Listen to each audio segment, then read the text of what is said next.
அனைவருக்கும் வணக்கம். Google play ஸ்டோர்ல ஆப் அப்டேட் அல்லது ஆப் டவுன்லோட் பண்றதுக்காக பிளே ஸ்டோர் ஓபன் பண்ணும்பொழுது இது போல ஆப்ஷன் ஷோ ஆகுச்சுன்னா நீங்க இதுல எந்த ஆப்ஷனையுமே டச் பண்ணாம பிளே ஸ்டோரை விட்டு அப்படியே வெளியே வந்துருங்க. உங்களோட மொபைல் செட்டிங்ஸை ஓபன் பண்ணதும் மொபைல்ல இருக்கிற செட்டிங்ஸ் எல்லாமே இங்க ஷோ ஆகும். அதுல உங்க மொபைல்ல எப்படி இருக்குன்ட்டு பாருங்க. ஆப்பா அல்லது ஆப் மேனேஜ்மெண்ட்டா இல்ல ஆப் லிஸ்டான்ட்டு பாருங்க. என்னோட மொபைல்ல ஆப் மேனேஜ்மெண்ட்ன்ற ஆப்ஷன் இருக்கு. அதை டச் பண்ணதும் ஆப் லிஸ்ட் ஆப்ஷனை டச் பண்றேன். நெக்ஸ்ட் பேஜ்ல என்னோட மொபைல்ல இருக்கிற எல்லா ஆப்ஸும் இங்க ஷோ ஆகுது. இப்ப கூகுள் பிளே ஸ்டோர்ல தான் இப்ப ப்ராப்ளம். பிளே ஸ்டோர் ஆப்ஷனை இங்க டச் பண்ணதும் நெக்ஸ்ட் பேஜ் இது போல ஷோ ஆகுது.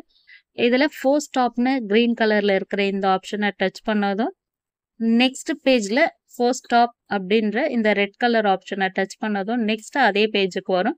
ஸ்டோரேஜ்னு இருக்கிற இந்த ஆப்ஷனை டச் பண்ணதும் நெக்ஸ்ட் பேஜ்ல கிளியர் டேட்டா கிளியர் கேட்ச்ன்ற ஆப்ஷனை டச் பண்ணிட்டு நெக்ஸ்ட் ஓப்பன்னு இருக்கிற இந்த ஆப்ஷனை டச் பண்ணதும் டைரக்டா உங்களுக்கு பிளே ஸ்டோர் உள்ள போயிடும். ஆப் அப்டேட் அல்லது ஆப் டவுன்லோட் நீங்க கொடுத்துக்கலாம்.